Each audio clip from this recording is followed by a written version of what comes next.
Bismillahirrahmanirrahim. Alhamdulillahi Rabbil Alamin. Wassalatu wassalamu ala sayyidil anbiya'i wal mursalin. Wa ala alihi tayyibin at-tahirin. Wa ashabihil muntajabin al-mayamin. Assalamualaikum warahmatullahi wabarakatuh. Malam ini sambil memperingati syahidnya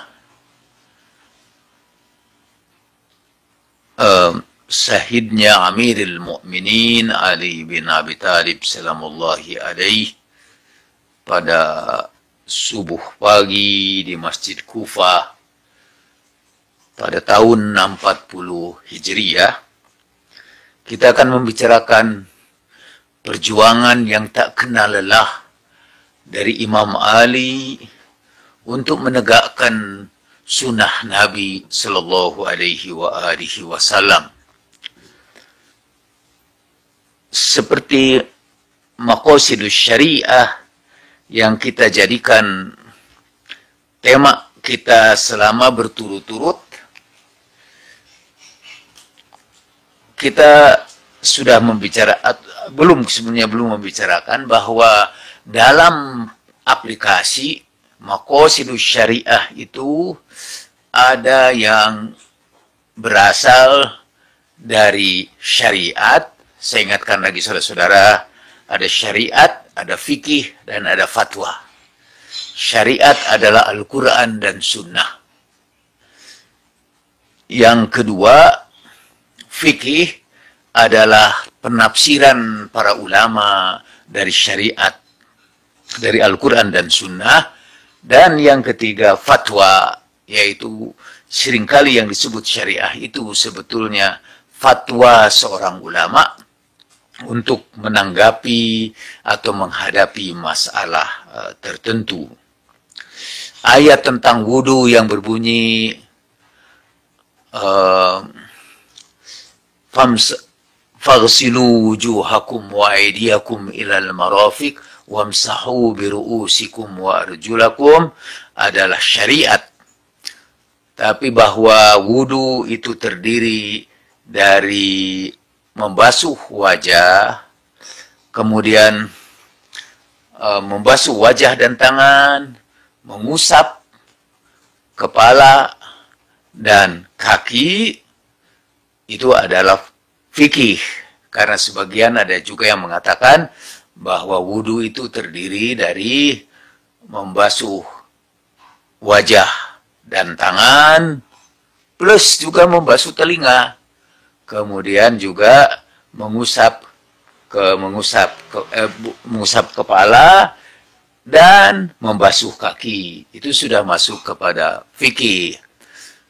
Tapi kalau ada ulama memberikan fatwa bahwa kali ini air sangat kurang, jadi saudara lebih baik menggunakan tayamum daripada wudu, itu adalah fatwa ulama dalam menghadapi masalah tertentu. Nah, maqasidus syariah atau maksad-maksad syara, pertama ada yang berasal dari syariat. Itu kita sebut mansus. Mansus itu artinya ada teksnya, ada nasnya, ada rujukannya di dalam Al-Quran dan As-Sunnah. Misalnya bahwa sebab berlakunya ibadah puasa adalah karena datangnya bulan Ramadan. Itu berdasarkan nas. Sahru Ramadan alladhi unzila fihi al-Quran. Tetapi ada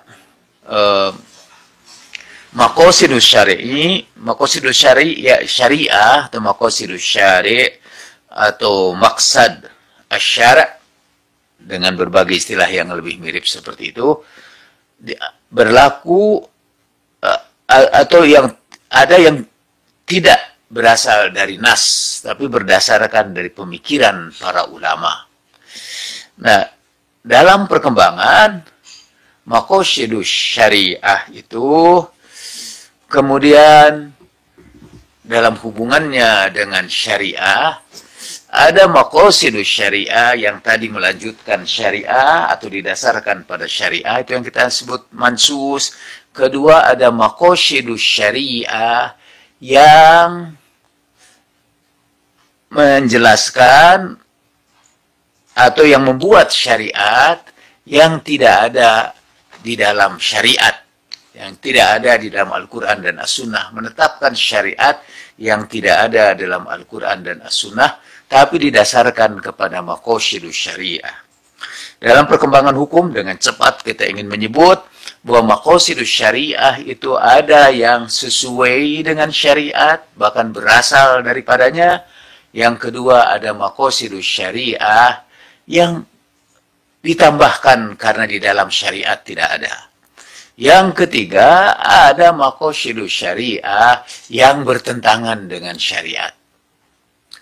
Segera setelah Rasulullah Shallallahu Alaihi Wasallam wafat, berkembanglah pemikiran tentang hukum Islam sesuai dengan zaman dan tempat yang mereka hadapi. Nah, dalam perkembangan itu, maqasidus syariah seringkali dijadikan dalil untuk sesuatu ketentuan yang tidak ada di dalam Al-Quran dan As-Sunnah. Lalu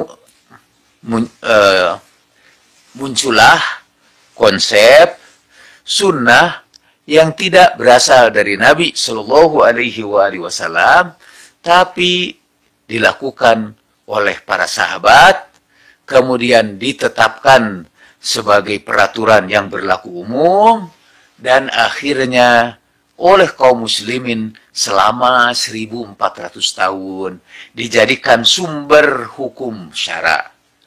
Jadi sekarang hukum syara itu yang pertama adalah Al-Quran, yang kedua adalah sunnah, dan yang ketiga adalah sunnah sahabat. Jadi muncullah sunnah sahabat. Disertasi saya di UIN Makassar menunjukkan tentang adanya sunnah sahabat yang dijadikan pegangan oleh kaum muslimin.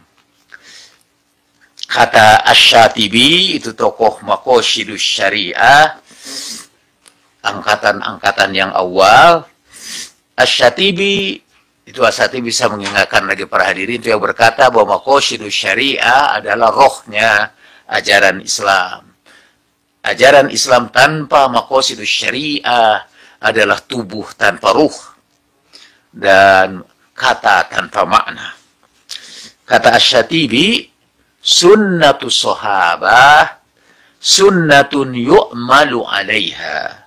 Sunnah sahabat adalah sunnah yang harus diamalkan.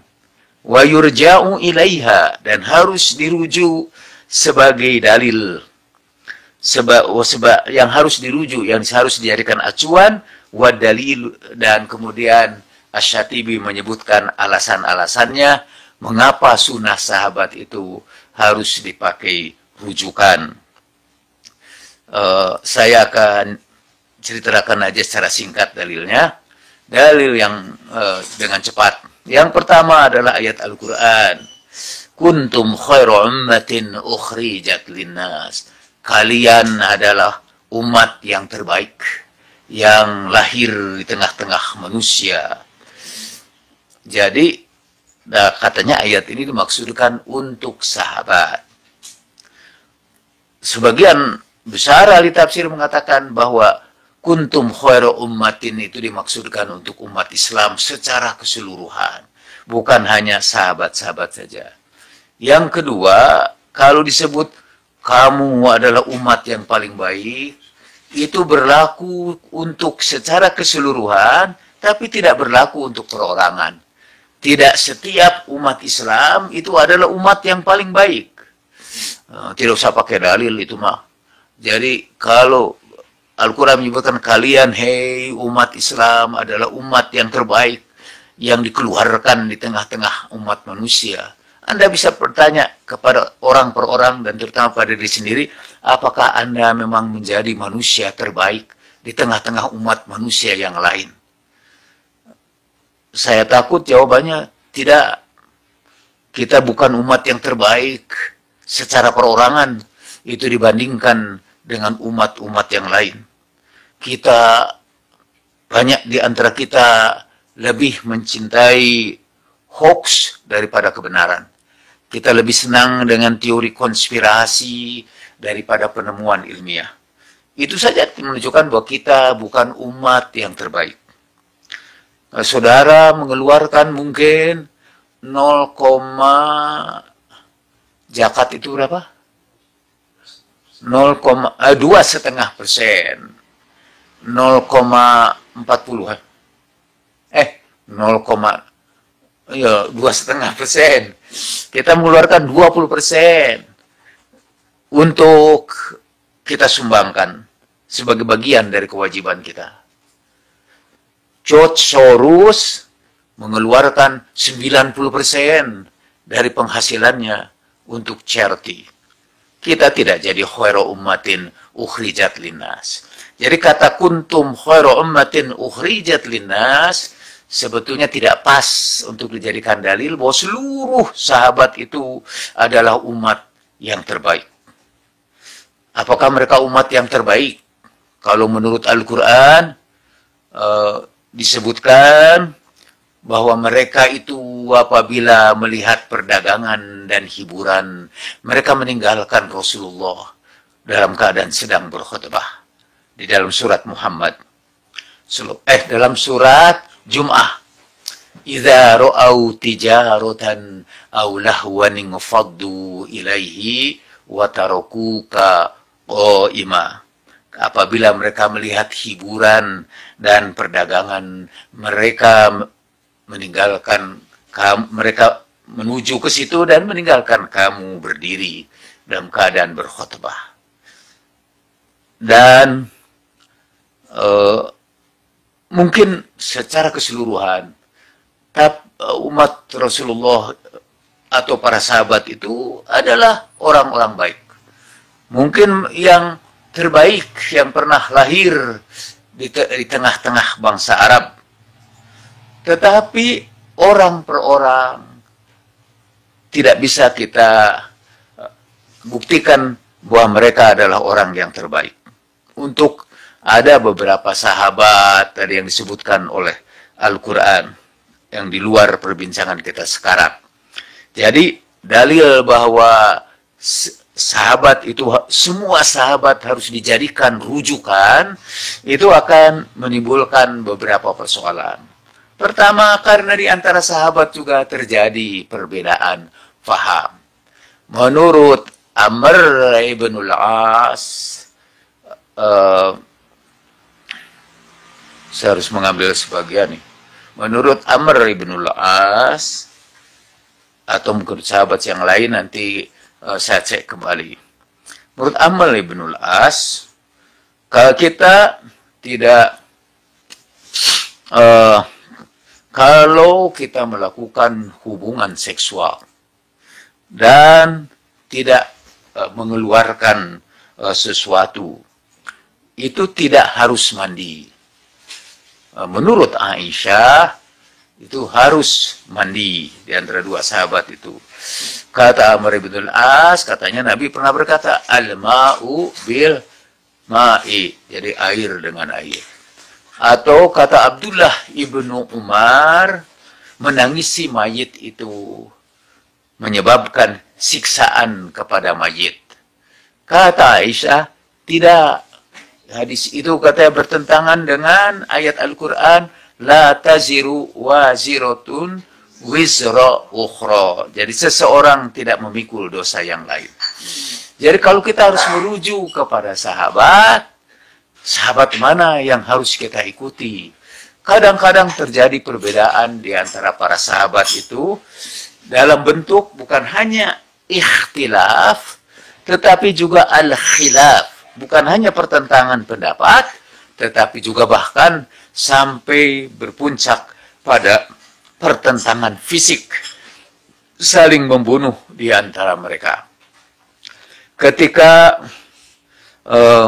bukankah kadang-kadang terjadi perbedaan antara Abu Bakar dengan Umar? Abu Bakar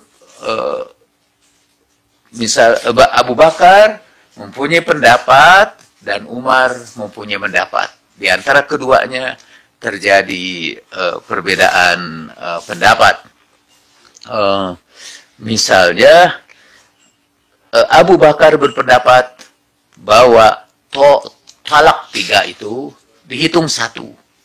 Tapi Umar berpendapat bahwa talak 3 itu dihitung 3. Jadi jatuhnya menjadi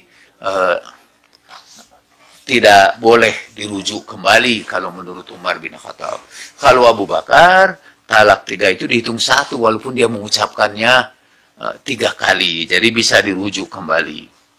Nah, jadi tapi kalau sunnah sahabat itu adalah rujukan kita, maka kita akan menghadapi dengan kebingungan karena kita tidak tahu harus merujuk kepada sahabat yang mana. Dan tadi jadi ayat kuntum khairu ummatin ukhrijat linnas tidak lagi bisa dimaksudkan untuk merujuk kepada sahabat secara individual, tapi dia merujuk kepada keseluruhan umat Islam. Jadi itu dalil yang pertama mengapa harus mengikuti sahabat. Yang kedua, itu ada hadis yang populer itu bahwa ashabi kan nujum, sahabat-sahabatku itu seperti gemintang. Bi ayyihim ihtadaitum kemana saja kamu meneladani, siapa saja yang kamu teladani, kamu akan mendapat petunjuk. Tadi kita akan berhadapan dengan masalah itu. Misalnya sahabat Khalid bin Walid membunuh Malik bin Nuwairah dan menikahi istrinya di malam hari setelah Malik bin Nuwairah terbunuh. Kata kata Umar, Malik berzina menurut hukum Umar bin Khattab. Kata Abu Bakar, tidak. Malik berzina, siapa? Khalid bin Walid berzina karena menikahi istri Malik bin Nuwairah tanpa iddah. Menurut Abu Bakar, tidak. Kata dia, ta'awwala wa akhta'a. Jadi Khalid itu berijtihad. Dia memberikan penafsiran dan dia adalah, aku tidak mau. Umar minta supaya Khalid bin Walid dipecat. Tapi Abu Bakar tidak, aku tidak akan melepaskan, akan menyarungkan pedang Allah yang telah terjulur. Jadi itu terjadi perbedaan pendapat di antara para sahabat. Jadi kalau mengikuti Khalid bin Walid juga sahabat. Jadi ada 3 pendapat nih. Khalid bin Walid juga sahabat. Jadi kalau kita mengikuti Khalid bin Walid, maka kalau kita tertarik dengan seorang perempuan, boleh kita bunuh suaminya dan malam harinya kita menikahi istrinya. Kalau mengikuti Umar, tidak bisa. Itu berzina. Walhasil, kalau kita memang harus merujuk kepada mazhab atau sunnah sahabat, kita akan mengalami kesulitan karena perbedaan pendapat di antara mereka. Kata Imam Al-Ghazali, ulama ahli sunnah yang paling besar menurut saya, baik dalam bidang fikih, tasawuf, dan juga usul fikih. Imam Al-Ghazali itu di dalam tasawuf, misalnya menulis kitab Ihya Ulumuddin. Dan di dalam usul fikih, beliau menulis kitab Al-Mustasfa. Nah, dalam kitab Al-Mustasfa, juz ke-1, halaman 135, Al-Ghazali berkata, saya bacakan ini.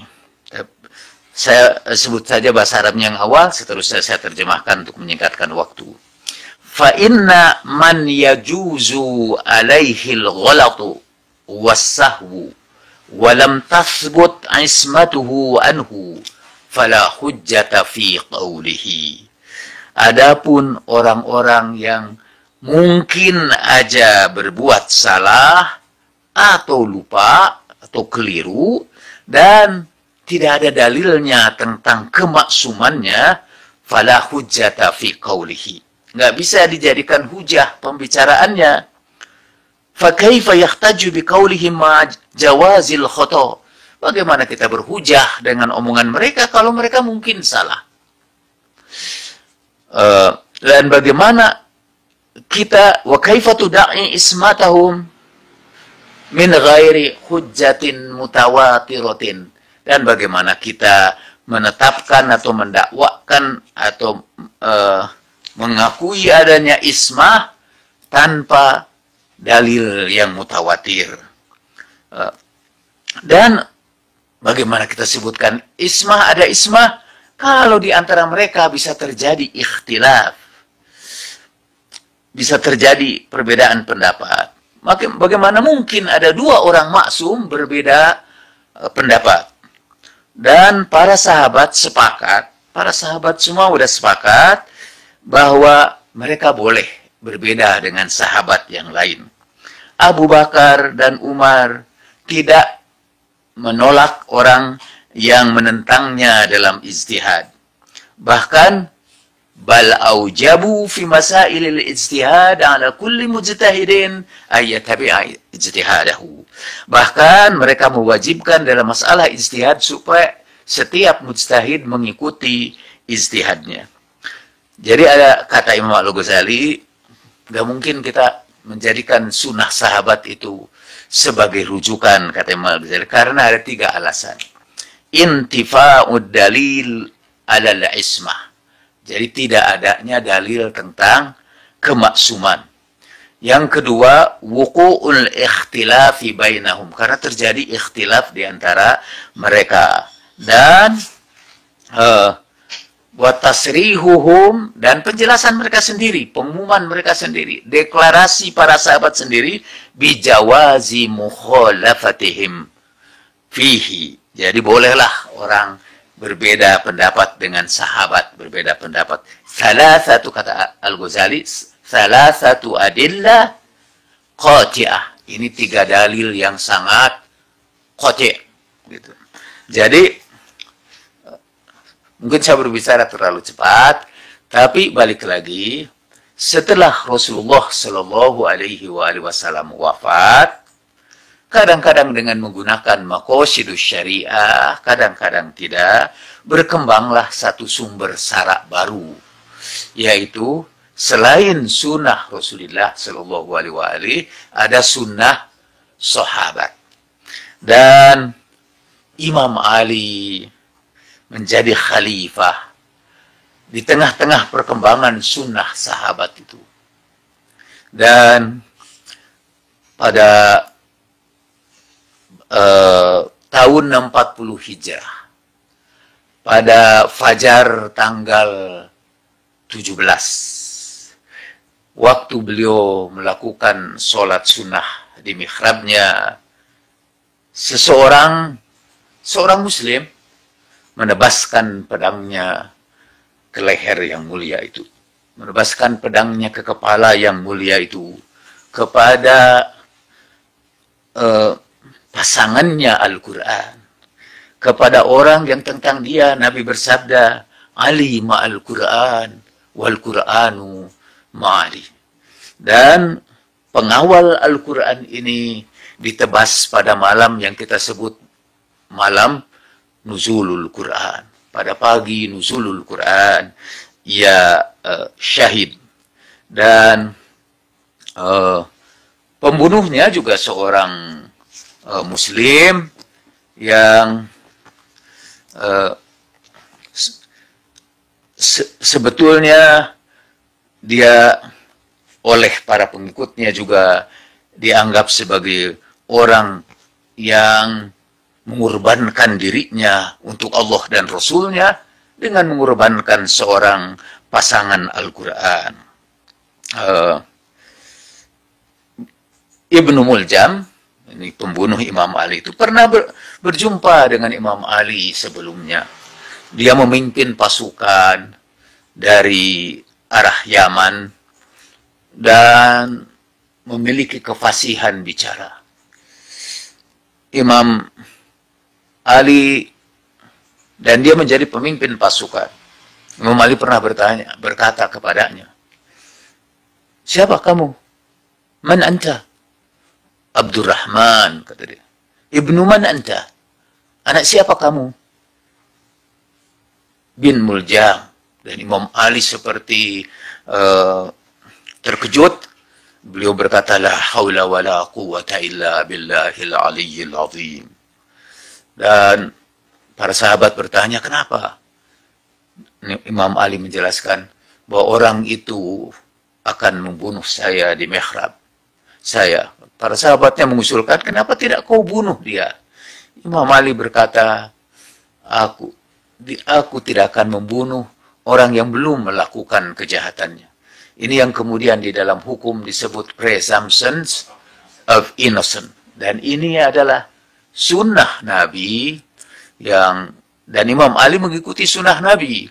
Ketika ada beberapa sahabat bermaksud untuk membunuh Rasulullah, dan di dalam Sahih Muslim, Rasulullah Shallallahu Alaihi Wasallam berkata, "Di antara sahabatku ada orang-orang yang sulit masuk surga seperti sulitnya unta masuk ke lubang jarum."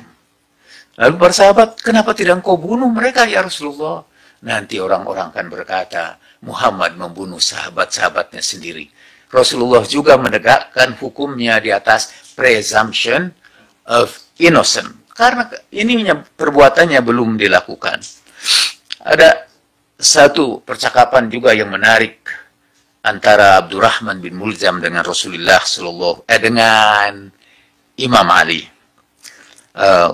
Dia datang dan di hadapan Imam Ali dia berkata, "Ya Amirul Mu'minin, uhlif laka thalatha aiman, inni uhibbuk."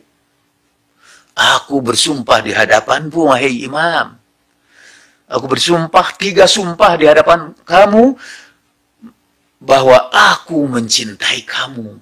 Inni uhibbuk wa anta tahluf. Dan engkau juga bersumpah kepada aku, lalu engkau membalas sumpahku, dan engkau bersumpah, inni la uhibbuk. Aku tidak mencintai kamu. Aku bersumpah di hadapanmu, aku mencintai kamu sampai 3 kali, dan engkau bersumpah bahwa engkau tidak mencintai aku. Jadi, lalu Imam Ali salamullahi alaih berkata, "Wailak, inna Allah khalaqal arwaha qabla al-abdani, فأسكنها الهواء فما تعارف منها هناك ائتلاف في الدنيا فما تعارف منها هناك ائتلاف في الدنيا وما تناكر منها اختلف في الدنيا فإن روحي لا تعرف روحك وقد عرض علينا المحب والمبغض fama ra'aituka fi man ahabbana." Kata Imam Ali, "Celaka engkau. Sungguh Allah dahulu menciptakan para arwah sebelum menciptakan tubuh, lalu tempatkannya di dalam satu alam. Dan di alam itu roh yang saling mengenal ketika turun ke dunia akan saling mengenal juga. Jadi kalau di alam arwah itu mereka sudah saling mengenal, bisa tiba-tiba dipisahkan di dunia ini. Yang satu misalnya Jerman, yang satu di Indonesia. Tapi ketika bertemu, tiba-tiba rasanya kami sudah saling mengenal. Dalam obrolan sebentar, kemudian kami menjadi akrab. Para psikolog itu menyebutnya déjà vu. Tetapi menurut Imam Ali, itu sudah pernah berjumpa di alam arwah. Mengapa? Orang-orang yang satu tinggal di Bandung, satu tinggal di Makassar, tapi begitu bertemu kemudian terasa akrab. Sekarang malah populer di kalangan media sosial disebut soulmate, atau di bahasa Indonesia kan soulmate. Jadi ada orang-orang yang kita rasakan dia jadi soulmate.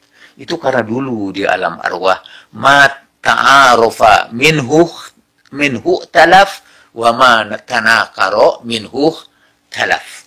Jadi yang saling mengenal akan saling mencintai, dan yang saling menolak di alam sana itu akan menjadi ikhtilaf. Dan kata Imam Ali, rohku tidak mengenal engkau. Sudah diperlihatkan kepada aku orang-orang yang mencintai aku dan membenci aku. Fama ra'aituka fiman ahabbana. Dan aku tidak melihat engkau termasuk orang yang mencintai kami. Dan memang pernah mengikuti Imam Ali. Jadi jemaahnya Imam Ali. Dan dia tadi ngomong ini, uhibbu. Tapi kemudian memerangi Imam Ali. Dan oleh Rasulullah Sallallahu Alaihi Wasallam disebut sebagai ashqal awwalina wal akhirin. Makhluk yang paling jahat dari zaman dulu dan zaman sekarang adalah makhluk yang membasahi janggut Ali dengan darahnya. Yang menyebabkan janggut Ali basah dengan darahnya. Apa sebabnya Imam Ali dibunuh? Karena ia tidak henti-hentinya mempertahankan sunnah Rasulullah Sallallahu Alaihi Wasallam. Karena Imam Ali tidak mau bergeser sedikit pun dari ajaran Al-Quran. Sebagai disebutkan oleh Nabi, Al-Quran ma'ali wa'ali ma'al Quran. Dan pada zaman Imam Ali, tadi tumbuhlah sunnah-sunnah sahabat. Nanti ini saya bacakan dari Ibnu Abil Hadid Al-Mu'tazili, orang Mu'tazilah, dalam kitabnya Syarah Nahjul Balaghah. Untuk saudara ketahui, Ibnu Abil Hadid Al-Mu'tazili itu bukan Syiah sama sekali. Walaupun kadang-kadang karena dia memberikan tafsir atau bukan tafsir, penjelasan kepada Nahjul Balaghah, ucapan Imam Ali. Tapi Syekh Muhammad Abdu, pembaharu di Mesir, juga ahlu sunnah, dia membuat juga penjelasan terhadap kitab Nahjul Balaghah. Dan di pesantren-pesantren di Indonesia, kutipan dari Nahjul Balaghah itu dijadikan hafalan bagi para santri. Jadi, tidak karena membahas Nahjul Balaghah, kita secara otomatis menyebut dia sebagai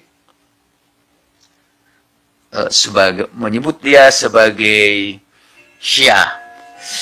Dan mari kan saya ceritakan apa yang diriwayatkan oleh Ibnu Abil Hadid Al-Mu'tazili tentang sunnah sahabat yang mulai beredar di kalangan masyarakat dan dipraktekan terus-menerus, dan bahkan dipraktekan sampai abad pandemik sekarang ini. Dan sampai terjadi konflik di antara orang yang mempraktekkan sunnah ini dengan yang tidak mempraktekannya. Nah, saya bacakan nih. Wa qad ruwiya anna Amiral Mu'minina alaihi salam lamma ijtama'u ilaihi bil Kufah fasa'aluhu ayunsiba lahum imaman yusalli bihim nafilata syahri Ramadana ay at-tarawih. Jazzaruhum wa arrafahum anna dhalika khilaf as-sunnah. Jadi sekali lagi untuk mempersingkatkannya, selanjutnya saya baca terjemahannya saja.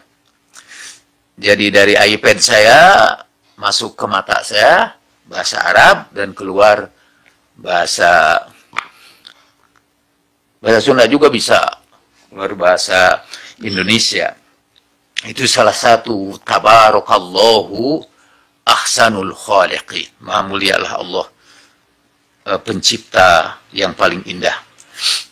Jadi diriwayatkan dari Amirul Mukminin ketika beliau berkumpul di Kufah, ketika orang-orang Kufah berkumpul di hadapannya. Mereka minta, waktu itu bulan Ramadan, dan mereka minta kepada khalifah, kepada Amirul Mukminin, kepada Imam Ali, agar Imam Ali menunjuk seorang imam untuk melakukan sholat sunat di bulan Ramadan, yaitu sholat tarawih. Lalu Imam Ali memperingatkan mereka dan menjelaskan kepada mereka bahwa sholat tarawih itu bertentangan dengan sunnah Rasulullah Sallallahu Alaihi Wasallam. Fataroku, ini orang-orang ini karena sudah terikat dengan sunnah, mereka tidak taat lagi kepada Amirul Mukminin. Mereka tinggalkan Imam Ali, kemudian berkumpul di antara mereka sendiri, dan ditunjuklah seorang untuk melakukan sholat tarawih. Imam Ali mendengar itu ada apa suara rame-rame di Masjid Kufah? Kita orang sedang melakukan sholat sunnah. Imam Ali menyuruh Imam Hasan, faba'atha ilaihim ibnahu al-Hasan alaihissalam, fadakhala alaihim al-masjid. Imam Hasan disuruh untuk memperingatkan mereka bahwa sholat tarawih itu bukan sunnah Rasulullah, tapi malah khilafah sunnah. Dan wa ma'ahu durrah. Jadi Imam Hasan itu membawa pecut atau cambuk atau cemeti. Oh, malah saya bisa 3 kata untuk itu. Cambuk, cemeti, pemukul. Jadi dan ketika mereka falamma ra'au, ketika mereka melihat Imam Hasan datang dengan cemeti itu, tabadarul abwaba, mereka rame-rame keluar dari masjid melewati pintu, berlari. Wasohu, dan mereka berteriak, wa Umara. Ada yang berteriak juga, duhai Umar, sunnah kamu sudah diubah. Sunnah kamu diubah. Jadi sudah muncul itu istilah sunnah sahabat atau sunnah Umar, bukan lagi sunnah Rasulullah Sallallahu Alaihi Wasallam. Dalam riwayat lain, Imam Ali ketika pada berikutnya mereka kumpul lagi, bandel, dan kata Imam Ali, biarkan mereka, karena aku tidak mau akan terjadi pertentangan di dalam jamaahku, di dalam pasukanku. Jadi dibiarkanlah itu sholat tarawih. Ini ada yang menarik, ini khutbah Imam Ali berkaitan dengan sholat tarawih itu yang merupakan tanda sunnah sahabat yang sekali lagi berlaku sampai 1400 tahun sekarang, bahkan mungkin tahun yang akan datang. Pandemik tidak menghalangi semangat orang-orang saleh ini untuk melaksanakan bid'ah. Nah, ini ucapan Imam Ali. Inni sami'tu Rasulullah sallallahu alaihi wa alihi yaqul.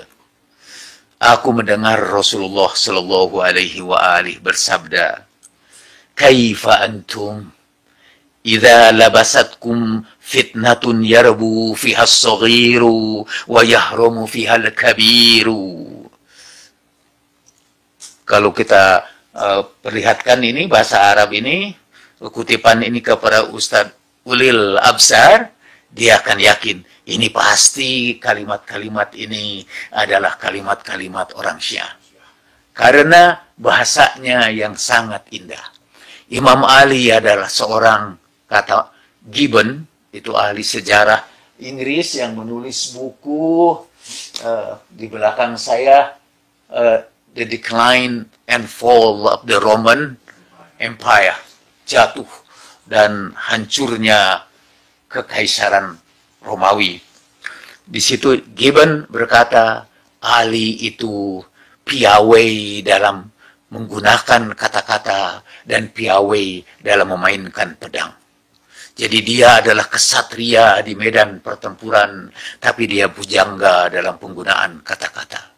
Jadi dari Imam Ali lah para imam kemudian menjadi teladan di dalam al-adab, di dalam ilmu sastra. Karena itu saya akan terjemahkan kajian ini karena panjang.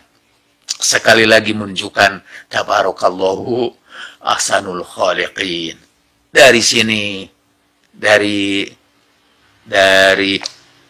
iPad atau apa ini? Tablet. Dari tablet ini dipancarkan kepada mata saya bahasa Arab, dan dari mulut saya keluar bahasa Indonesia. Kata Rasulullah SAW, aku mendengar Rasulullah bersabda, kata Imam Ali, bagaimana kalau terjadi kepada kalian fitnah yang mengelilingi kalian, dan fitnah itu bertahan sampai orang kecil menjadi dewasa, dan sampai orang tua bertabur uban. Dan kemudian ini berlaku terus-menerus di tengah-tengah masyarakat, sampai mereka jadikan itu sebagai sunnah. Dan kalau diubah saja, ada orang yang mengubahnya, mereka akan berkata, qad ghayyirati sunnah. Ini sunnah sudah diubah. Lalu manusia datang melakukan kemungkaran, dan makin kuatlah bencana, dan fitnah itu menghentak-hentakan atau memukuli atau membakar seperti menyalakan kayu bakar, atau seperti mesin penggilingan menggerus gilingannya, dan mereka kemudian mencoba memahami atau belajar memahami agama bukan untuk Allah, dan mereka juga belajar bukan untuk diamalkan, lalu mereka mengejar dunia dengan amal-amal akhirat. Summa akbalau biwajhihi wa haulahu nasun min ahli baiti wa khussatihi wa syi'atihi. Kemudian ia menghadapkan wajahnya kepada keluarganya, kepada kelompok istimewanya, dan kepada golongannya. Ia berkata, dan para penguasa sebelumku sudah melakukan amal-amal yang bertentangan dengan Rasulullah Sallallahu Alaihi Wasallam, dan mereka bertahan kekeh, insist on, terus-menerus menentang sunnah Rasulullah itu, melanggar janjinya, mengubah-ubah sunnahnya.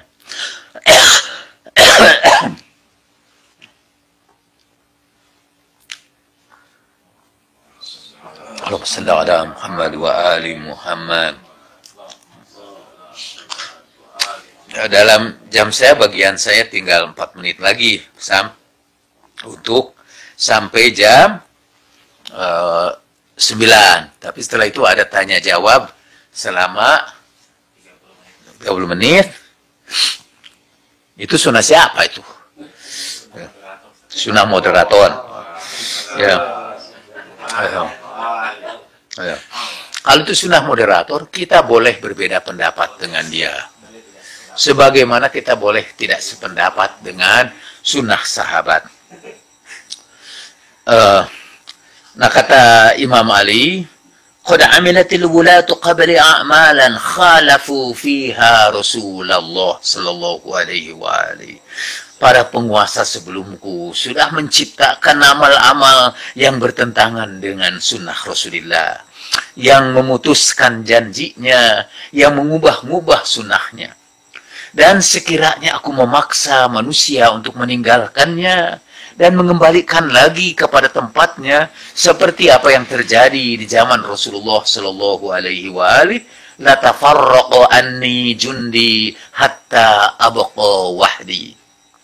Itu mif indahnya tuh, puitisnya, la tafarraqu anni jundi hatta abqa wahdi. Mereka akan meninggalkan aku di tengah-tengah pasukanku, mereka tinggalkan aku pasukanku sampai aku akhirnya hanya tersisa sendirian. Au qalilun min syiati, atau hanya disertai oleh sedikit dari pengikutku, alladzina arafu fadli, yang mengenal keutamaanku, wa fardu imamati, dan tentang kewajiban mengikuti keimamahanku, min kitabillahi azza wa jalla wa sunnat rasulillah, dan sallallahu alaihi wa alihi. Mereka akan meninggalkan kewajiban mengikuti imamahku dan sunnah rasulku. Kemudian Imam Ali menyebutkan banyak sekali sunnah Rasulullah yang ditinggalkan pada waktu itu, dan beliau menahan untuk tidak mengembalikannya lagi. Banyak, ini saya tidak akan bacakan, saudara bisa baca ini di dalam kitab Nahjul Balaghah, Syarah Nahjul Balaghah, juz ke-12 halaman 283. Tentu bergantung kepada edisinya. Ini untuk edisi yang lama. Beliau, saya akan sebut aja sunnah supaya nyambung dengan pembicaraan yang pertama. Setelah Rasulullah Shallallahu Alaihi Wasallam menyebutkan sunnah-sunnah itu, misalnya diantaranya walzamtun nasa al-jahru bi bismillahirrahmanirrahim, aku akan kembalikan lagi supaya di dalam sholat itu kata bismillahirrahmanirrahim dijaharkan, karena waktu itu orang sudah tidak menjaharkan lagi bismillahirrahmanirrahim. Ya, dalam sholat yang khafi, dalam sholat siang misalnya, bismillah kan tidak dijaharkan lagi. Bahkan dalam sholat malam pun ada orang-orang yang menghilangkan bismillahirrahmanirrahim.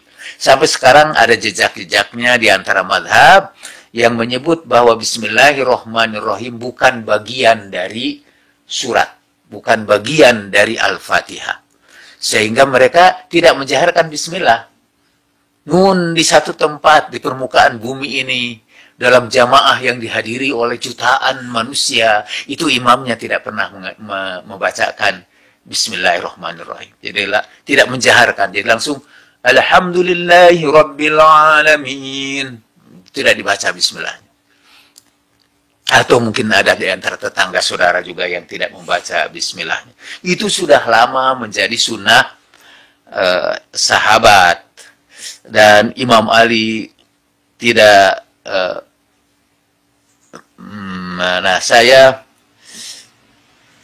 kemudian setelah menyebutkan sunnah-sunnah yang banyak itu, Imam Ali melanjutkan, dan ini salah satu bagian penutup dari ucapan Imam Ali itu yang panjang itu.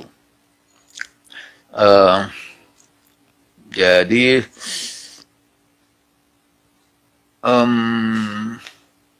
wallah laqad amartun nasa alla yajtami'u fi syahri ramadana illa fi faridatin wa a'lamtuhum anna ijtima'ahum fin nawafil bid'atun. Demi Allah, aku sudah merintahkan manusia untuk tidak berjamaah di bulan Ramadan kecuali untuk sholat fardu.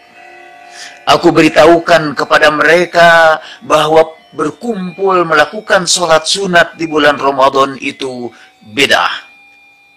Fatanada ba'du ahli askari mimma yuqatilu ma'i, lalu berteriaklah salah seorang komandan pasukanku yang ikut berperang bersamaku. Ya, termasuk di antara tentara Imam Ali berteriak, "Ya ahlal Islam, ghayyirat sunnatu Umar." Hei umat Islam, ini sunnah Umar sudah diubah-ubah. Yanha anis salati fi sahri Ramadan tatawwu'a. Dia melarang kita untuk sholat sunat di bulan Ramadan. Kata Imam Ali, laqad khiftu ayyathuru fi nahiyyati janibi askari.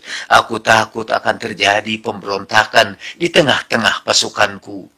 Lalu Imam Ali seperti mengeluh panjang. Ma laqitu min hadhil ummati minal furqah wa ta'ati a'immati dolalah wa du'ati ilan nar. وأعطيت من ذلك سحم ذي القربى الذي قال الله عز وجل إن كنتم آمنتم بالله وما أنزلنا على عبدنا يوم الفرقان يوم التقى الجمعان فنحن والله أنا بذي القربى الذي قرننا الله بنفسه وبرسوله.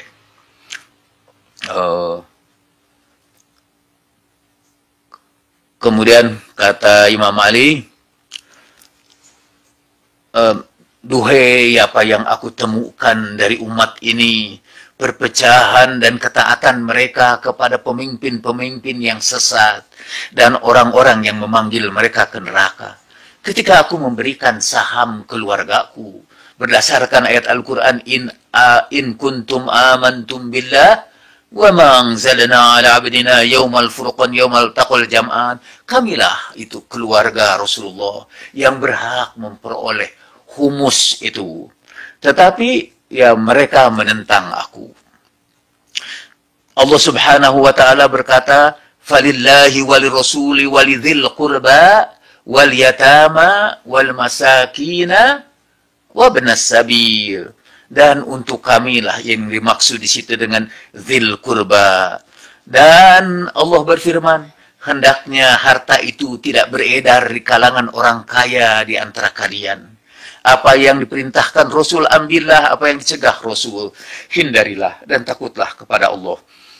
Kaila yakuna dulatan bainal aghniya'i minkum wa ma atakumur rasul fakhuduhu wa ma nahakum anhu fantahu.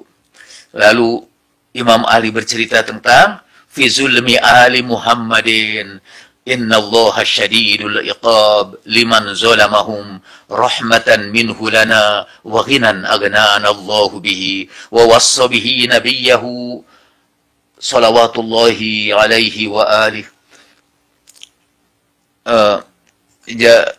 Mereka sudah menzalimi keluarga Muhammad. Dan sesungguhnya Allah sangat keras siksaannya kepada orang-orang yang menzalimi keluarga Rasulullah sallallahu alaihi wa alihi karena kasih sayangnya kepada kami, dan ia berwasiat juga kepada nabinya, dan kami Rasul mewasiatkan kepada kami bahwa kami tidak punya bagian dalam sedekah sebagai ketentuan yang ditetapkan Allah dan Rasulnya, karena Allah Subhanahu wa taala memuliakan kami ahlul bait supaya kami tidak diberi makan dari kotoran manusia. Tapi mereka berdusta kepada Allah dan Rasulnya. Kemudian mereka menentang kitab Allah yang berbicara tentang hak kami. Dan mereka mencegah kami dari kewajiban yang telah Allah tetapkan kepada kami. Ma laqiya ahlu baiti nabiyyin min ummatihi ma laqina ba'da nabiyyina. Belum pernah ahlul bait menemui runtunan derita dari umat Rasulullah seperti kami temukan, seperti kami dapatkan sepeninggal Nabi kami. Wallahul musta'anu ala man zalamana wala hawla wala quwwata illa billahil aliyyil azim. Saya tidak kutip lengkap seluruh sunnah yang ditunjukkan oleh Imam Ali yang terus bertahan bahkan sampai sekarang.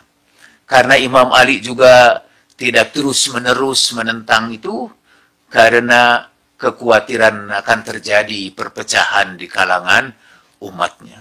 Sekiranya kali ini ada para pecinta Ahlul Bait yang tidak menyampaikan seluruh apa yang diajarkan Ahlul Bait kepada masyarakat, itu karena kita ingin mengikuti Imam Ali untuk tidak menimbulkan perpecahan di kalangan kaum muslimin. Apapun apa yang terjadi, tidak ngomong pun tetap tidak disukai dan tetap terjadi perpecahan.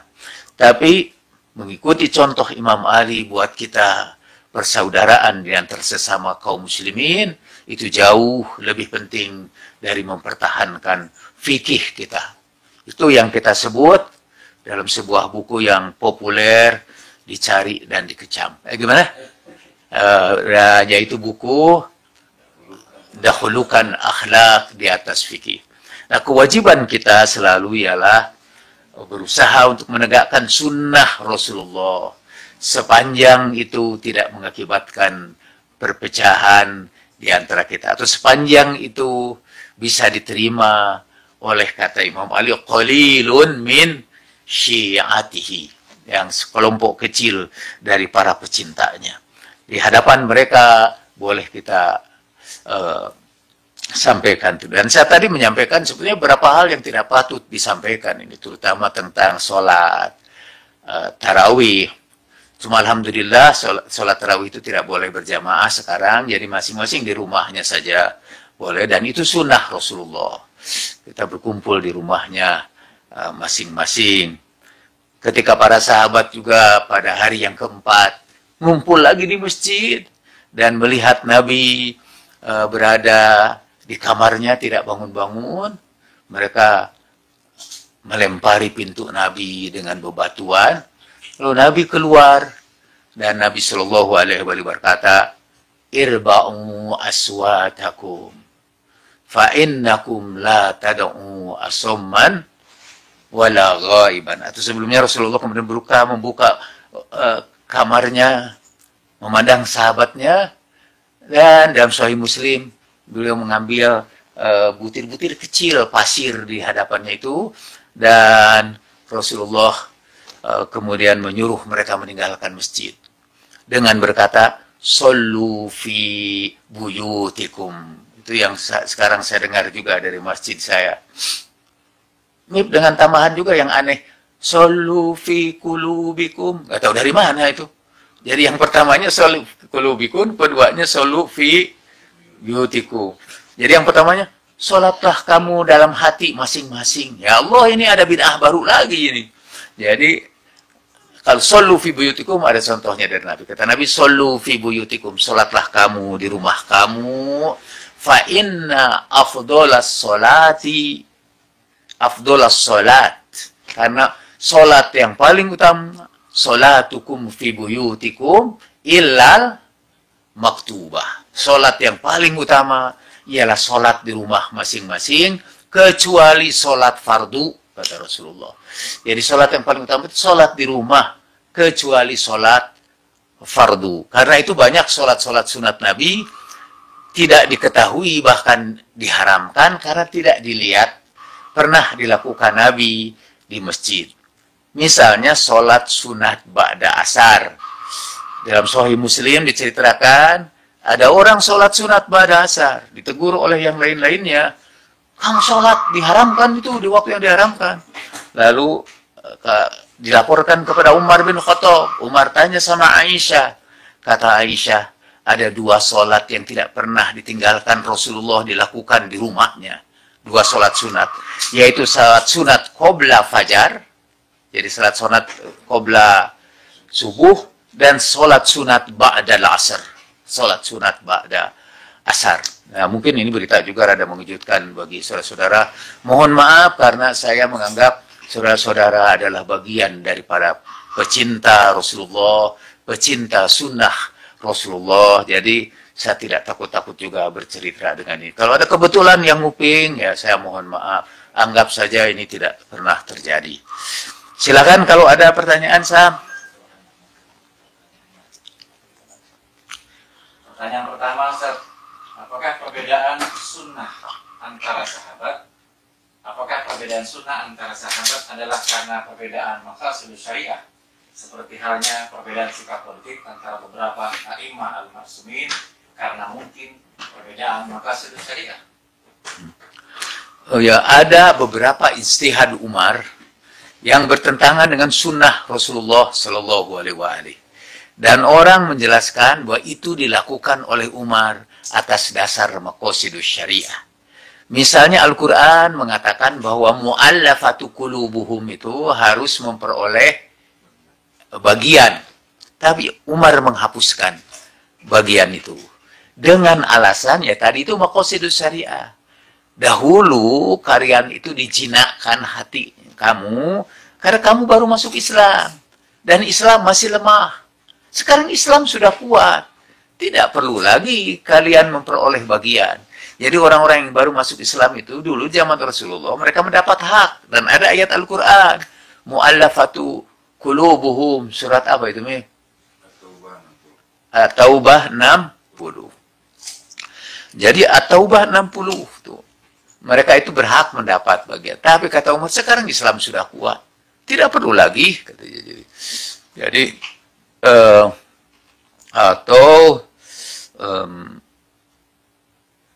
ya, ada banyak nanti akan panjang. Saudara baca buku An-Nasu wal Ijtihad ditulis oleh Sayyid Syarafuddin Al-Musawi. Di situ dia sebutkan ijtihad para sahabat yang ternyata alasannya itu mereka sebut ya, yang kita sebut sekarang sebagai maqasidus syariah karena tidak ada keterangannya di dalam Al-Quran atau sunnah Nabi Sallallahu Alaihi Wasallam. Nanti takut tambah kontroversial kalau saya sebutkan contoh-contohnya. Rujuk aja kitab An-Nasu wal Ijtihad. Okay. Pertanyaan berikut Ustaz dari Kamarudin Malaysia. Adakah Imam Ali alaihissalam dibunuh karena mempertahankan sunnah ibadah Mahdi Nabi Sallallahu Alaihi Wasallam atau karena mempertahankan sunnah akhlak Nabi Sallallahu Alaihi Wasallam? Kalau satu sunnah apa yang pertama? Apakah atau adakah Imam Ali alaihissalam dibunuh karena mempertahankan sunnah ibadah mahdoh Nabi Sallallahu Alaihi Wasallam atau karena mempertahankan sunnah akhlak Nabi Sallallahu Alaihi Wasallam? Jawabannya, Cik, mohon maaf sangat singkat, kedua-duanya. Ya. Sebetulnya sunnah itu, jadi tidak singkat lagi. Tapi sunnah itu ada artinya dua, kan? Ada sunnah dalam arti tradisi, tradition, yang dilakukan oleh Rasulullah Sallallahu Alaihi Wasallam itu disebut sunnah. Seperti dalam kata inni tarikun fikum, bukan itu. Seperti dalam kata di dalam hadis Ahlus Sunnah, misalnya itu tentang sunnah khulafa'ir rasyidin min ba'di. Sebelumnya itu apa? Saya sekarang banyak yang lupa nih hadis-hadis ini. Alaikum bisunnati. Hendaklah kalian berpegang kepada sunnahku. Nah, sunnah ini adalah sunnah dalam pengertian tradisi Rasulullah. Yang terdiri dari sunnah qauliyah, sunnah fi'liyah, sunnah takririyah. Ada juga yang menyebutkan satu lagi, sunnah wahmiyah. Jadi, itu sunnah Rasulullah. Ada lagi sunnah mahdhoh. Itu misalnya sunnah sholat ini sholat sunnah. Nah di Indonesia alhamdulillah kita bedakan, nggak tahu di Malaysia. Untuk sunnah dalam pengertian sholat sunnah itu disebutnya pakai sunat. Jadi dibacanya pakai tak. Jadi sholat sunat, jarang menyebut sholat sunnah. Tapi marilah kita kembali kepada Quran dan sunnah. Jarang ada yang menyebut kembali kepada Quran dan sunnat. Sunnat. Kemudian kata sunat itu juga diabadikan dalam bahasa Indonesia dalam sunatan. Ya. Untuk khitanan gitu disebutnya sunatan dengan kata T. Menurut teori Cak Nur, Allah yarham, dulu katanya bahasa Arab yang pertama kali datang ke Indonesia itu, ini tidak masuk jawaban Ci nih, tambahan aja, jawaban untuk Ci. Itu tadi hanya satu kata, yaitu kedua-duanya. Kata Cak Nur, Islam pertama kali datang ke Indonesia melalui orang-orang Persia. Karena apa buktinya? Dahulu bahasa Indonesia yang awal itu membaca tak marbutoh dengan tak, dengan T. A, B, C, D, T-nya. Dengan T. Tak marbutoh. Dengan tidak membacanya dengan awal-awal itu. Dan orang Persia memang begitu. Dalam bahasa Persia sampai sekarang tak marbutoh itu dibacanya dengan T. Apa buktinya? Bahwa dulu itu dibacanya T. Cuma belakangan, mungkin sesudah kemerdekaan, dibaca H. Jadi misalnya, dulu yang berasal dari bahasa Arab itu T semua. Niat. Jarang ada yang membacanya niyah. Ayo niyahkan. Nggak ada. Itu mungkin kelompok-kelompok baru, mungkin itu. Dulu, selamat. Ya. Khidmat.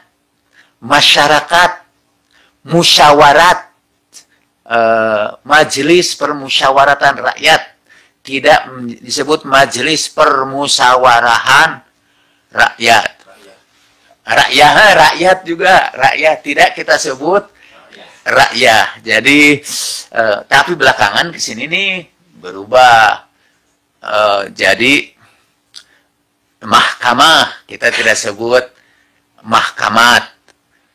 Jumlah tidak kita sebut jumlat. Nah, jadi bahasa Arab yang belakangan masuk ke dalam bahasa Indonesia itu haknya berubah menjadi hak. Ya. Kenapa saya sampai ke situ Sam tadi? Sunnah. Oh, dari kata sunnah. Makanya sunnah masih ada peninggalan lama yaitu sunat, dan sudah ada masuk yang baru yaitu sunnah.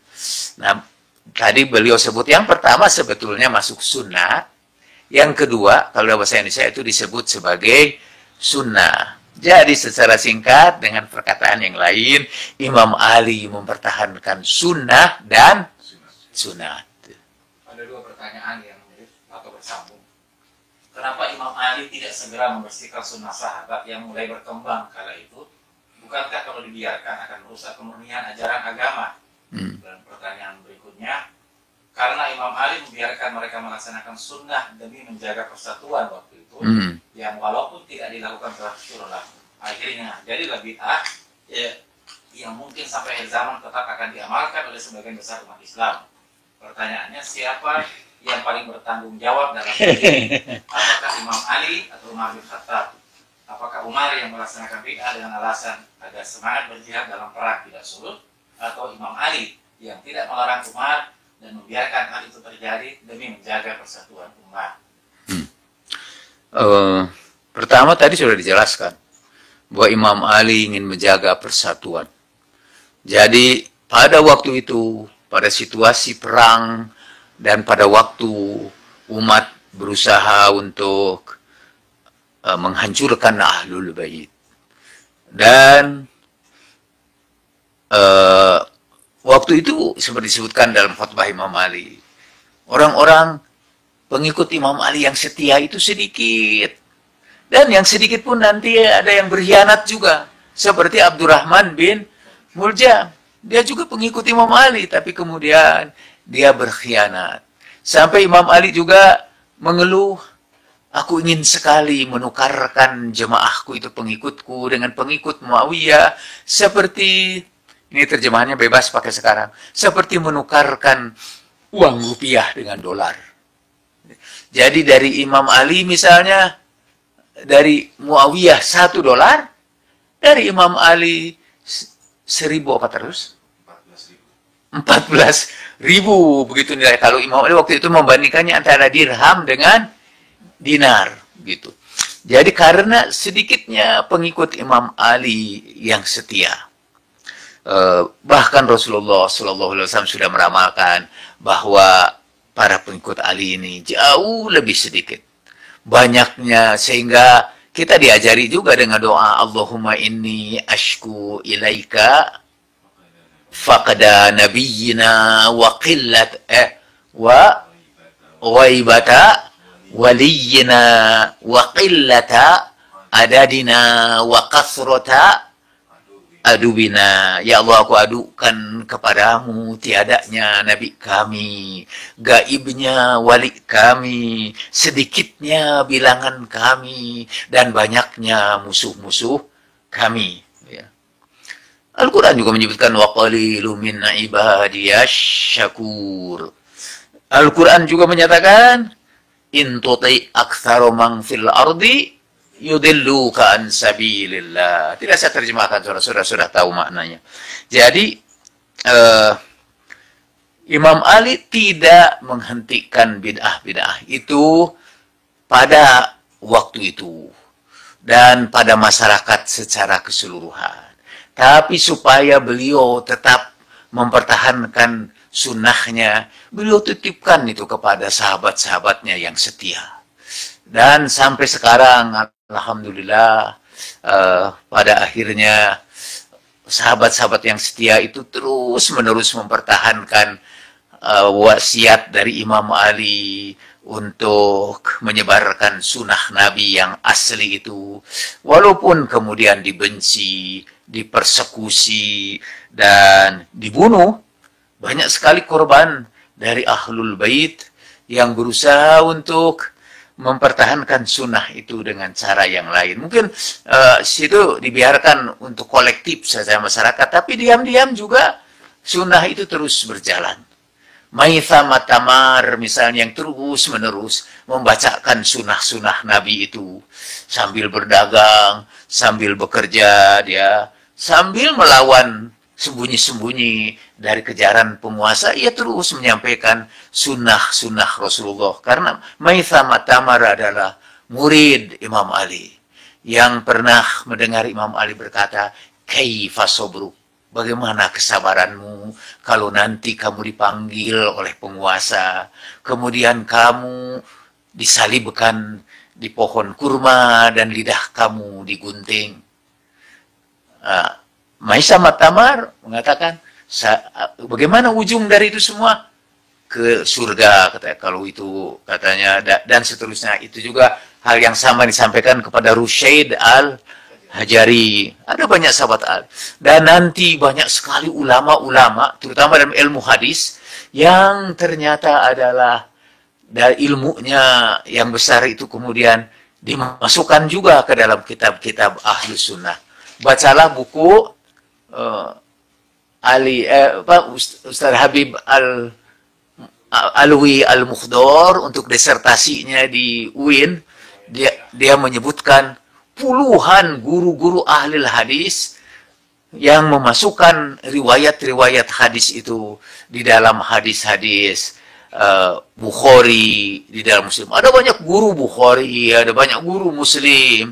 Tidak terhitung ini orang-orang Ahlul Bait yang terus-menerus menyebarkan sunnah di kalangan ahlu sunnah sekalipun. Jadi kalau ditanya siapa yang bertanggung jawab situ, setiap orang bertanggung jawab terhadap dirinya sendiri. Termasuk saudara bertanggung jawab kalau tetap tidak mau mengikuti sunnah Rasulullah dan saudara mengikuti sunnah sahabat. Umar tidak bisa disuruh bertanggung jawab sendirian karena bukan dia saja yang melakukan. Saudara juga terlibat, orang tua saudara juga terlibat selama 1400 tahun. Dan kewajiban kita dengan semampu kita, kata Nabi Shallallahu Alaihi Wasallam juga, jalankan sunnahku mastata'tum, sepanjang kamu mampu menjalankannya. Apakah sikap Imam Ali yang seperti itu karena Imam mengedepankan pesan Al-Quran seperti yang tertera pada surah 13 ayat 21? Yakni apa tuh kita? Walladzina yasiluna ma amara Allah bihi an yusala wa yakhshawna rabbahum wa yakhafuna su'al hisab. Itu surat Ar-Ra'd ya? Surat Ar-Ra'd, iya. Ya. eh, Imam siapa imam itu yang mengatakan peliharalah silaturahmi karena silaturahmi itu dilaknat dalam Al-Quran dalam 4 tempat. Iya, memutuskan silaturahmi karena memutuskan silaturahmi itu dilaknat dalam Al-Quran sampai 4 kali. Salah satu di antaranya ialah itu tadi ayat. Jadi memang surat Ar-Ra'd itu tadi yang yasiluna ma amarallahu bihi ayyusala, tapi sesudahnya itu yang yaqta'una ma amarallahu bihi ayyusala. Coba ayat berikutnya. Jadi itu ada 2 golongan. Satu golongan yang terus menyambungkan silaturahmi. Itulah golongan yang akan masuk surga bersama-sama dengan keluarganya, dengan orang tuanya, dengan anak-anaknya, dengan pasangan-pasangannya. Mereka masuk surga bareng-bareng. Lebih lanjut, bacalah dalam buku Bidadari Surgawi. Jadi ada yang masuk, ada juga yang tidak masuk surga karena kerjanya hanya memutuskan silaturahmi. Dalam sambungan ayat itu, walladzina yanquduna ahdallaha min ba'di mitsaqihi wa yaqta'una ma amarallahu bihi ayyusala wa yufsiduna fil ard. Dan orang-orang yang memutuskan silaturahmi dan yang memutuskan perjanjian dengan Allah dan menimbulkan kerusakan di muka bumi, ya. Itu apa? Ulaika lahumul la'nah wa su'ud dar, ya. Walahum su'ud dar. Mereka itulah yang dilaknat dan bagi mereka kampung yang buruk atau tempat kembali yang buruk. Atau di dalam surat Muhammad sallallahu alaihi wa alihi, fa in tawallaitum wa tuqatti'una arhamakum, sebentar, fa hal asaitum in tawallaitum an tufsidu fil ard wa tuqatti'u arhamakum ulaika alladhina la'anahumullah fa asammahum wa absarahum. Jadi, bukankah kalau kalian berpaling dari agama ini, kalian akan berbuat kerusakan di bumi, dan kalian akan memutuskan silaturahmi. Itu tidak taktau, kalau bahasa Arab itu malah tuqatti'u, pakai tasdid, menunjukkan syiddah, ya. Dan kalian memutuskan persaudaraan. Mereka itulah yang dilaknat oleh Allah. Ulaika alladzina la'anahumullah, dan Allah membuat mereka buta dan tuli untuk melihat kebenaran. Jadi jadi kalau kita harus memilih antara menyambungkan silaturahmi dengan menyampaikan sesuatu yang akalnya belum sampai kepadanya sehingga muncul perpecahan, terputus silaturahmi, tentu saja kita memilih tetap menyambungkan silaturahmi. Karena tujuan dari semua maqasidus syariah, kalau kita singkatkan, maqasidus syariah itu diambil oleh para ulama, Imam Al-Juwaini yang pertama itu, kemudian Asy-Syatibi, diambil dari Al-Quran. Dari Al-Quran itu diambillah maqasidus syariah. Kalau disimpulkan, maqasidus syariah itu sebetulnya dalam satu kalimat, katanya. Maqasidus syariah itu, saudara kalau lupa apa itu maqasidus syariah, sebutkan ini aja satu kalimat. Jalbul masalih wa dar'ul mafasid au kilahuma. Jadi menolak membuat kemaslahatan atau menghindari kerusakan atau kedua-duanya. Jadi dua-duanya kita mengambil maslahat dan juga kita menolak mafsadat. Itu yang namanya maqasidus syariah, yang menjadi dasar dari seluruh ajaran Al-Quran itu. Seluruh ajaran sunnah itu. Jadi kalau kita juga sambil mengulangi pembicaraan kita yang lalu, kebingungan tidak tahu nasnya, ini harus apa, ini gimana hukumnya, Kita kan kerjaan kita kalau ngaji itu gimana hukumnya Pak Ustadz gitu. Jadi nanyanya itu pengen dihukum aja. Jadi nah menurut saya ketimbang tanya sama ustadz yang tidak paham benar atau ustadznya juga ustadz yang bagus, lebih baik kalau tidak sempat juga bertanya kepada ustadz yang bagus itu, lebih baik kita memilih untuk berpegang kepada jalbul masoleh wadarul mafasid, berbuat sesuatu yang mendatangkan kebaikan dan menghindarkan kerusakan, atau dua-duanya digabung, itu bisa menghindarkan kerusakan dan juga mendatangkan kemaslahatan. Nanti dari kedua prinsip ini ada beberapa teknik atau ditetapkan oleh para ulama juga malah sebagai masadirut tasyri', sebagai sumber syariat, berasal dari yang pertama yaitu istilah al-masalih al-mursalah. Jadi pertimbangan kemaslahatan. Dari kerusakan, menghindari kerusakan, ada prinsip yang disebut saddud dzara'i, menutup pintu-pintu kerusakan. Jadi menutupnya aja pintu kerusakan, itu sudah termasuk kepada bagian dari maksud-maksud syara. Next please. Pertanyaan terakhir, walaupun sudah lewat waktunya. Pendek. Yeah. Dr. Taha Hussein dalam Fitnatul Kubra menekankan terkait skeptisisme.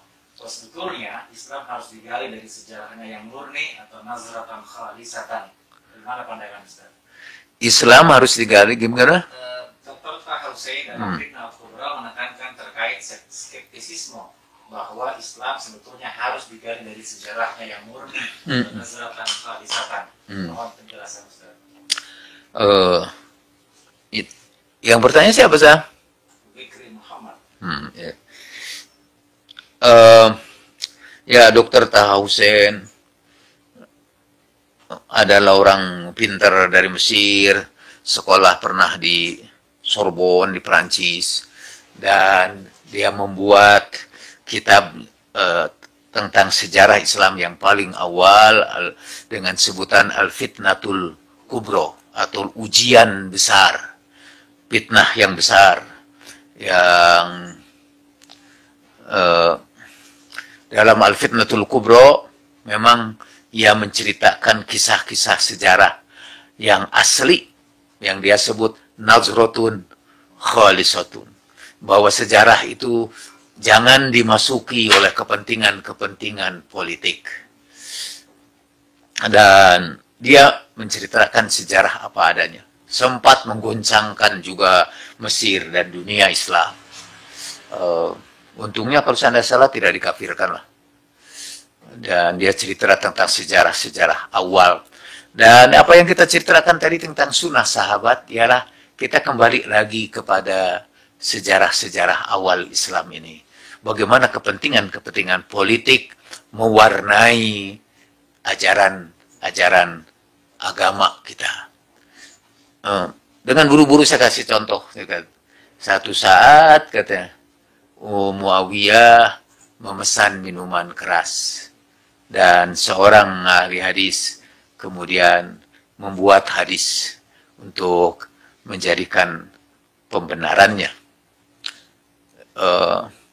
Tapi ada banyak itu nanti ceritanya lebih banyak. Tapi kita sebetulnya sedang mencoba kembali lagi kepada masa-masa awal Islam. Islam yang ada sekarang itu Islam sejarah. Islam yang dibentuk dalam proses sejarah. Jadi disertasi saya tentang sunnah sahabat juga menengok kepada sejarah-sejarah awal sahabat Nabi. Tentu saja juga kemudian malah ada orang mengatakan dengan menggunakan istilah sejarah juga bahwa Syiah adalah kelompok yang lahir dari politik, dari kepentingan politik. Jadi itu Syiah juga hanyalah golongan yang lahir dalam proses sejarah. Tapi saya kira saya mengusulkan dalam mempelajari sejarah kita harus menggunakan metode kritis. Jadi dengan berpikir kritis. Dan saya mengusulkan metode abduktif, misalnya untuk meneliti proses sejarah. Karena seperti saya katakan berkali-kali, Tuhan tidak bisa mengubah sejarah.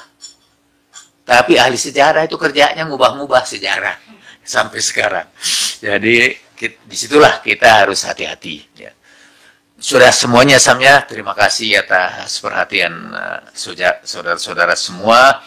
Dan sambil mengenang duka cita dunia karena syahadahnya Imam Ali, kita ingin mengingatkan kembali bahwa kalau ada kesalahan Imam Ali, kesalahannya ialah kesetiaannya kepada sunnah Nabi.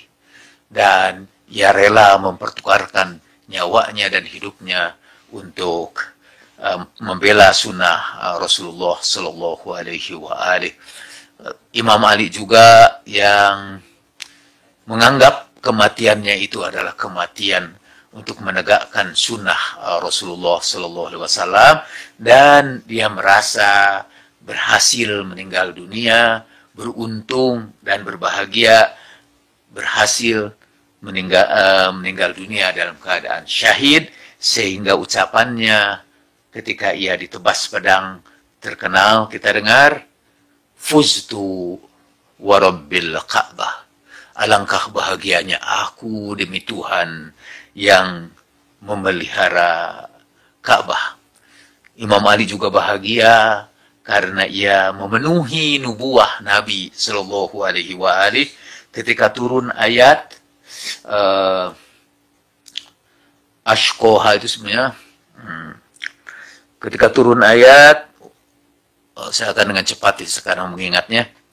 Bismillahirrahmanirrahim. Wassamsi waduhaha wal qamari idza talaha wan nahari idza jallaha wal laili idza yaghshaha was samai wama banaha wal ardi wama tahaha wa nafsin wama sawaha falhamaha fujuraha wa taqwaha qad aflaha man zakkaha wa qad khaba man dassaha kadzabat thamud bitagwaha idzim ba'atha ashqoha. Berdustalah kaum Samud dengan kedurhakaannya. Kadzabat Thamud bitagwaha idzim ba'atha ashqoha. Ketika datang kepada mereka orang yang paling jahat. Kadzabat Thamud bitagwaha idzim ba'atha ashqoha. Faqala lahum Rasulullah. Lalu Rasulullah berkata, yaitu Nabi Soleh, naqatallahi wa suqiyaha. Ini unta Allah, biarkan dia minum. Fakadzabuhu fa'aqruha. Lalu mereka dustakan dia dan kemudian mereka sembelih unta itu. Fadamdama alaihim rabbuhum bidzambihim fasawwaha. Lalu Allah hukum mereka dan Allah sapu rata mereka. Lalu rabbuhum bidzambihim fasawwaha wala yakhafu uqbaha, dan Allah tidak takut kepadanya. Ketika turun ayat itu, Rasulullah Shallallahu Alaihi Wasallam berkata, tahukah kamu orang yang paling jahat, ashqal akhirin, orang paling jahat pada umat yang terakhir ini, karena itu umat Nabi Soleh, yaitu dititipi oleh Nabi Soleh. Jangan ganggu unta itu, biarkan dia minum. Tapi itu pun mereka bunuhlah unta itu. Dan Allah hukum mereka, disamaratakan semuanya, dihabisi semuanya. Lalu Rasulullah berkata, ada yang lebih jahat lagi dari itu pada umat yang ini,